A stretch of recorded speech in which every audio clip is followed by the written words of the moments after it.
എൻ്റെ പേര് സിജി ഷാജി. ഞാൻ കണ്ണൂർ ജില്ലയിൽ പാടിയോട്ടുചാൽ ഇടവകാംഗമാണ്. ഞാൻ ആദ്യമായിട്ട് ഇവിടെ വന്ന് ഉടമ്പടി എടുക്കുന്നത് 2019 ഏപ്രിൽ മാസമാണ്. പിന്നീട് അവിടെ ലോക്ക്ഡൗണൊക്കെ വന്ന് അത് ഉടമ്പടി ജീവിതം മുന്നോട്ട് കൊണ്ടുപോകാൻ എനിക്ക് സാധിക്കാതെ വന്നു. ഞാൻ ഉടമ്പടി എടുക്കുന്നത് ഒരുപാട് കുടുംബത്തിൽ കടബാധ്യത, രോഗം, മക്കളുടെ പഠന മേഖല, എന്ത് ചെയ്യണം, ഒരുപാട് പ്രതിസന്ധിയിലൂടെ കടന്നു പോകുമ്പോഴാണ് ഈ 2019 അമ്മയുടെ മുൻപിൽ ഇവിടെ വന്ന് ഉടമ്പടി എടുക്കുന്നത്.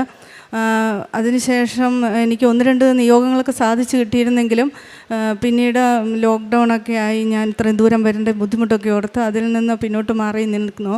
പക്ഷേ മോള് ജർമ്മനിയിലേക്ക് പോകാൻ വേണ്ടി വിസ പ്രതീക്ഷിച്ച് നിന്നിട്ട് 2 മാസമായിട്ട് അവൾക്ക് വിസ ലഭിക്കാതെ വന്നപ്പോഴാണ് ഞാൻ 2022 വീണ്ടും ഇവിടെ വരികയും പുതിയ ഉടമ്പടി എടുത്ത് പിന്നെ മാനദണ്ഡങ്ങളൊക്കെ പാലിച്ച് മുന്നോട്ട് പോകാൻ തുടങ്ങിയത്.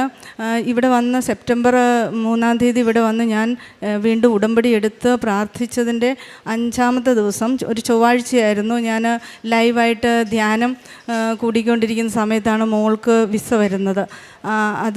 അതുപോലെ തന്നെ ഞങ്ങളുടെ ഒരു 2 ഏക്കർ സ്ഥലം വിൽപ്പന നടക്കുന്നതും ഇതുപോലെ തന്നെ ഉടമ്പടി ലൈവായിട്ട് ധ്യാനം കൂടിക്കൊണ്ടിരിക്കുന്ന ആ സമയത്ത് ഒരു 11:30-12 മണി സമയത്താണ് സ്ഥലം വിൽപ്പന നടക്കുന്നത്. അതുപോലെ എൻ്റെ നിയോഗമായിരുന്നു മോൻ ഓസ്ട്രിയയ്ക്ക് പോയി +2 കഴിഞ്ഞ് ഉപരിപഠനത്തിനായിട്ട് ഓസ്ട്രിയയ്ക്ക് പോകണമെന്ന് ആഗ്രഹം പറഞ്ഞപ്പോൾ അതിവിടെ നിയോഗം വെച്ച് പ്രാർത്ഥിച്ചിരുന്നു. അതും ഇതുപോലെ ഉടമ്പടി ലൈവായിട്ട് ധ്യാനം കൂടിക്കൊണ്ടിരിക്കുന്ന സമയത്ത് തന്നെയാണ് അവൻ്റെ വിസ വരുന്നത്. ഇന്നൊരു ചൊവ്വാഴ്ചയാണ്. ഇന്ന് അവൻ ഓസ്ട്രിയയ്ക്ക് ഫ്ലൈറ്റ് കയറി. പിന്നെ ഫ്ലൈറ്റ് പ്രശ്നങ്ങളൊക്കെ ഉണ്ടായിരുന്നെങ്കിലും ഷാർജയിൽ ചെന്നതിന് ശേഷം കുഞ്ഞ് സുരക്ഷിതനായ അവിടെ നിന്ന് ഫ്ലൈറ്റ് കയറിയെന്ന് ഞാൻ അറിഞ്ഞു. പിന്നെ അമ്മ മാതാവിൻ്റെ വലിയ സാന്നിധ്യം, എല്ലാ കാര്യങ്ങളും അവിടുത്തെ നേർച്ച വസ്തുവായ ഉപ്പ്, തൈലം, ഇതുപോലെ തേൻ എല്ലാം ഞാൻ മക്കൾക്കും ഞങ്ങളുടെയൊക്കെ ഓരോ രോഗപീഠകൾ, അസ്വസ്ഥതകളൊക്കെ വരുമ്പോൾ അത് ഉപയോഗിക്കുകയും പ്രാർത്ഥിക്കുകയും ചെയ്തതിൻ്റെ ഫലമായി ഒരുപാട് പറഞ്ഞാൽ തീരാത്ത പോലെ അനുഗ്രഹങ്ങളുമായിട്ടാണ് ഞാനിപ്പോൾ ഈ അൾത്താരയിൽ വന്ന് സാക്ഷ്യം പറയാൻ നിൽക്കുന്നത്. ജീവിത പങ്കാളിക്ക് മുട്ടുവേദന വരുമ്പോൾ തൈലം തൂത്ത് പ്രാർത്ഥിക്കുമ്പോൾ ആ മുട്ടുവേദന മാറിക്കിട്ടുന്നത്, അതുപോലെ എല്ലാ കാര്യങ്ങളും നേർച്ച വസ്തുക്കൾ ഉപയോഗിക്കുമ്പോൾ ഉപ്പിട്ട് സ്ഥലം വിൽപ്പന നടക്കാതെ വന്നപ്പോൾ ഉപ്പിട്ട് പ്രാർത്ഥിക്കുന്നത്, എല്ലാം നേർച്ച വസ്തുക്കളുടെ ഒരു അനുഗ്രഹം. പിന്നെ പരിശുദ്ധ അമ്മയുടെ സാന്നിധ്യം. ഞാൻ ഉടമ്പടി നിയമങ്ങൾ പാലിക്കുന്നതിനോട് എൻ്റെ ജീവിത പങ്കാളിക്ക് യാതൊരു തടസ്സങ്ങളും, അദ്ദേഹത്തിന് വലിയ വിശ്വാസവും പ്രാർത്ഥനയൊന്നും എൻ്റെ കൂടെ ചെല്ലാനോ ഒന്നും പോകാതെ ആയി. ഞാൻ ഇപ്പോൾ 7 പുതുക്കിയിട്ടാണ് ഇപ്പോൾ ഈ ആൾത്താരെ നിൽക്കുന്നത്. ഒരു 4ാമത് പുതുക്കോളം എനിക്ക് വെച്ച എല്ലാ നിയോഗങ്ങളും അമ്മ മാതാവ് സാധിച്ചു തന്നിട്ടുണ്ട്. അതിനുശേഷം പിന്നെ 4ാമത് പുതുക്കത്തിന് ശേഷം ഇവിടെ ജോസഫച്ചൻ ധ്യാനത്തിൽ പറയാറില്ലേ, നമ്മൾക്ക് ടെസ്റ്റുകൾ വരുമെന്ന്. 4ാമത് പുതുക്കി ഞാൻ വീട്ടിലെത്തിയതിന് ശേഷം ഒരുപാട് ടെസ്റ്റുകൾ എനിക്ക് വന്നു. വീണ്ടും ഒരു 12 സെൻറ്റ് സ്ഥലം വിൽപ്പന എഗ്രിമെൻറ്റ് കഴിഞ്ഞ് 5 ലക്ഷം രൂപ ഞങ്ങൾ കയ്യിൽ കിട്ടിയതായിരുന്നു. അത് മുടങ്ങിപ്പോകുന്നു. മകന് ഓസ്ട്രേലിയയിൽ 2024 അഡ്മിഷൻ കിട്ടിയതാണ്. പക്ഷേ അക്കോമഡേഷൻ റെഡിയാവാതെ വന്നതിൻ്റെ ഫലമായി അത് പോകാൻ പറ്റാതെ ആകുന്നു. മകൾക്കാണെങ്കിൽ കല്യാണം ഏകദേശമൊക്കെ ഉറപ്പിച്ചിരിക്കുന്നത്. കല്യാണം വന്നതെന്ന് പറഞ്ഞാൽ ഈ ആലപ്പുഴയിൽ നിന്നും തന്നെയാണ്. അമ്മ ഞാനിവിടെ നിയോഗം, അവൾക്ക് വിവാഹം നടക്കാൻ നിയോഗം വെച്ച് പ്രാർത്ഥിച്ചതിൻ്റെ 2ാമത്തെ ആഴ്ച ഈ ആലപ്പുഴയിൽ നിന്ന് തന്നെ അമ്മയെ ഞങ്ങൾക്കൊരു വിവാഹാലോചന കൊണ്ട്. അപ്പോൾ എനിക്കൊരു സംശയം, ഇത് ഞങ്ങൾക്കിവിടെ ആരും ആലോചിക്കാനോ ഒന്നുമില്ല, അമ്മ തന്നെ കൊണ്ടുവരുന്നതാണ്, എനിക്കൊരു അടയാളം തരണമെന്ന് ഞാൻ പറഞ്ഞിരുന്നു. ഈ ആൾക്കാരുടെ മുമ്പിലാണ് മകനെ കൊണ്ടുവന്ന് നിർത്തി എന്നെ കാണിച്ചു തരുന്നത്. അതൊക്കെ വലിയൊരു ജീവിതത്തിൽ നടന്ന, ഈ ഉടമ്പടി ജീവിതത്തിലൂടെ നടന്ന അനുഭവങ്ങളാണ്. പിന്നെ ആത്മീയ തലത്തിലൊക്കെ പറയുവാണെങ്കിൽ എല്ലാ ദിവസവും വിശുദ്ധ ബലി അർപ്പണത്തിൽ പങ്കെടുക്കുന്ന ഒരു വ്യക്തിയൊന്നും ആയിരുന്നില്ല ഞാൻ. പിന്നെ ഉടമ്പടി ജീവിതം നയിക്കാൻ തുടങ്ങിയതോടെ എല്ലാ ദിവസവും വിശുദ്ധ കുർബാനയിൽ പങ്കെടുക്കാനും എനിക്ക് സാധിക്കുന്നുണ്ട്. 15 ദിവസം കൂടുമ്പോൾ കുമ്പസാരിക്കുന്നു. പത്രമൊക്കെ ആണെങ്കിൽ ആദ്യ നാളുകളിലൊക്കെ ഞാൻ ഇങ്ങനെ ക്രിസ്ത്യാനികളെ മാത്രം നോക്കി കൊടുത്തുകൊണ്ടിരുന്നതാണ്. കൂടുതൽ പ്രതിസന്ധി ടെസ്റ്റ്, ഈ പറഞ്ഞ പോലെ അച്ഛൻ പറഞ്ഞ പോലെ ടെസ്റ്റുകളൊക്കെ ജീവിതത്തിലേക്ക് വരാൻ തുടങ്ങിയപ്പോൾ എൻ്റെ ജീവിത പങ്കാളിയും കൂടെ എൻ്റെ കൂടെ വരികയും അക്രൈസ്തവരായ മക്കളുടെ കൂടെ മാത്രം ലക്ഷ്യം വെച്ച് ഞങ്ങൾ പത്രം വിതരണം ചെയ്യുകയൊക്കെ ചെയ്തു. പിന്നെ ഞാൻ ഓൾഡ് ഏജ് ഹോമിൽ പോയി പ്രായമായവരെ ശുശ്രൂഷിക്കാനും രോഗികളെ സന്ദർശിക്കാൻ എൻ്റെ കൂടെ ജീവിത പങ്കാളി വരും. ഞങ്ങളെ കഴിയുന്ന സാമ്പത്തിക സഹായങ്ങൾ അവർക്ക് നൽകി തൈലമൊക്കെ തൊട്ട് പ്രാർത്ഥിച്ച് പോരും.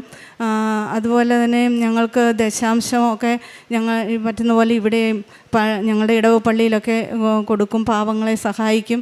ഇതുപോലുള്ള കാരുണ്യ പ്രവൃത്തികളൊക്കെ ഞങ്ങൾ ഈ ടെസ്റ്റുകൾ വരാൻ തുടങ്ങിയത് അതിശക്തമായി ഞങ്ങൾ ഉടമ്പടി ജീവിതം മുന്നോട്ട് വീണ്ടും ഞങ്ങൾ എനിക്കൊരു ടെൻഷനും ഇല്ലായിരുന്നു. വീണ്ടും ടെസ്റ്റുകളൊക്കെ ജീവിതത്തിലേക്ക് വന്നപ്പോൾ എനിക്കൊരു ടെൻഷനും ഇല്ലായിരുന്നു. അമ്മ അത് എല്ലാം ക്രമീകരിച്ച് തരും. എന്നെ പരീക്ഷിക്കും. വചനമൊക്കെ എടുക്കുമ്പോൾ നീ പൂർണ്ണ വിശ്വാസത്തോടെ ദൈവത്തെ സ്നേഹിക്കുന്നുണ്ടോ എന്ന് നിന്നെ പരീക്ഷിക്കുകയാണെന്നുള്ള വചനഭാഗമൊക്കെയാണ് എനിക്ക് കിട്ടിക്കൊണ്ടിരുന്നത്.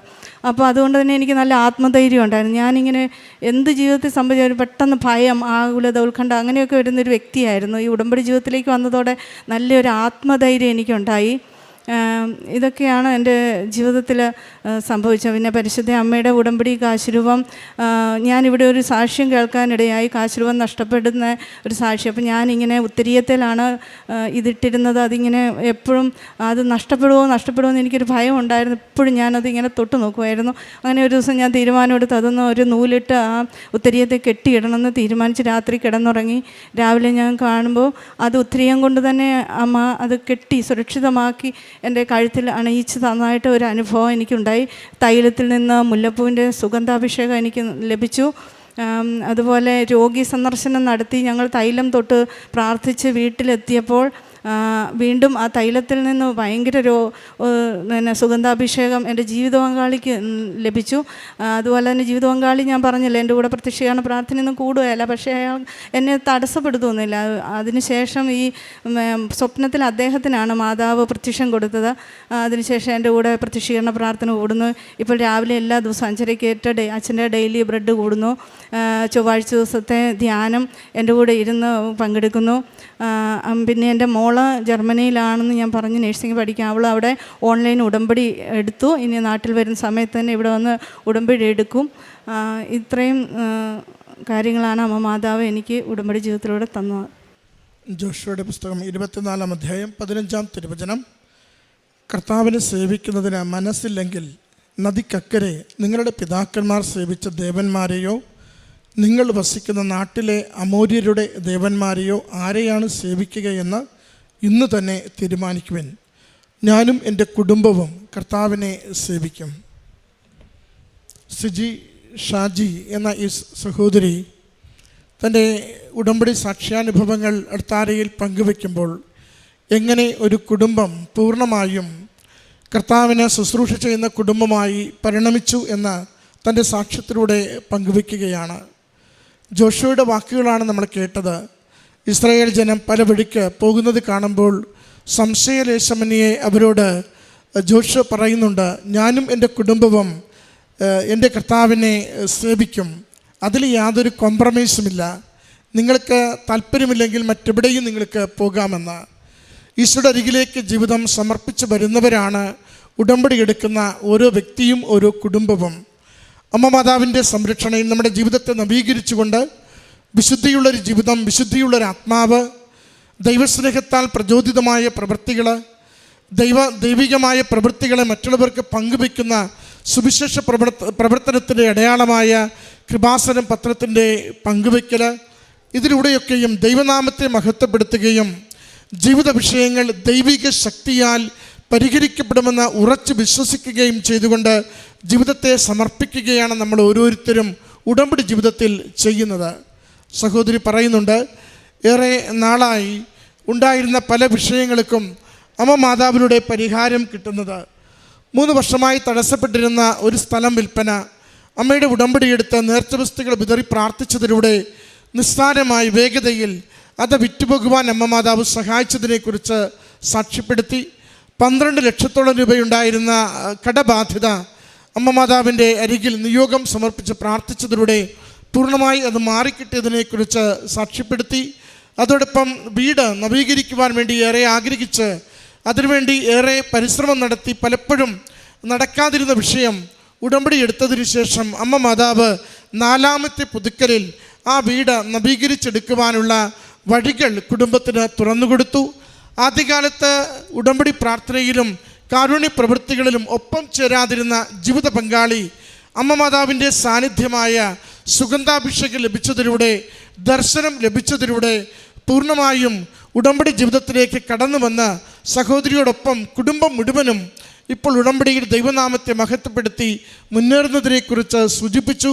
അതുപോലെ മകൾക്ക് ഒരു വിവാഹാലോചന ആഗ്രഹിച്ച് കാത്തിരുന്നപ്പോൾ ഉടമ്പടിയെടുത്ത ഒരു വ്യക്തിയെ തന്നെ അമ്മ മാതാവ് ആ മകൾക്ക് വേണ്ടി കണ്ടെത്തിയതിൻ്റെ സന്തോഷം, ഇവിടെ വെച്ച് തന്നെ കാണുവാൻ പറ്റിയതിൻ്റെ സന്തോഷം മകളെ സൂചിപ്പിച്ചു.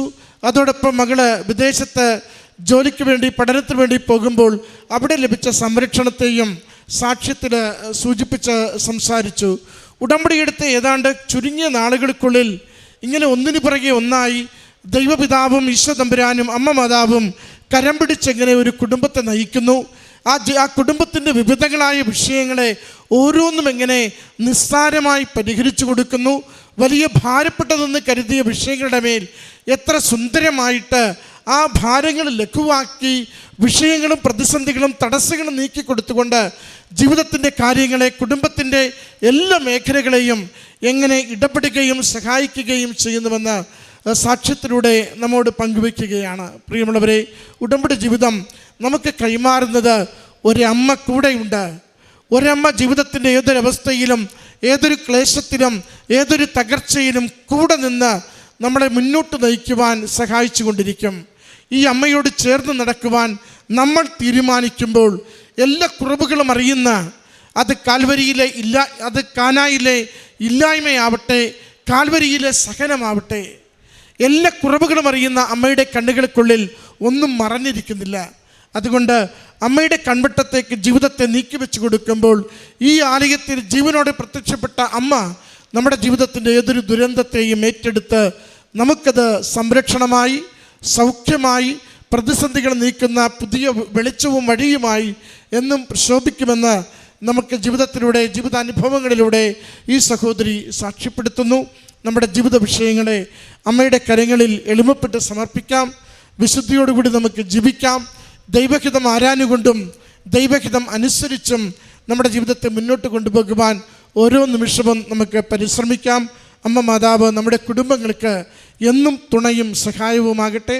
ഈ കുടുംബത്തിൽ ലഭിച്ച ഈ നന്മകൾക്ക് അമ്മ മാതാവിനും തിരുക്കുമാരനും നന്ദി പറഞ്ഞുകൊണ്ട് കരങ്ങളടിച്ച് ഈ സാക്ഷ്യം നമുക്ക് സമർപ്പിക്കാം. അത്യപൂർവ ദൈവാനുഭവങ്ങൾ ഇനി നിങ്ങൾക്കും സ്വന്തം. ഈ യൂട്യൂബ് ചാനൽ ഇതുവരെ സബ്സ്ക്രൈബ് ചെയ്തിട്ടില്ലെങ്കിൽ ഇപ്പോൾ തന്നെ സബ്സ്ക്രൈബ് ചെയ്യുക.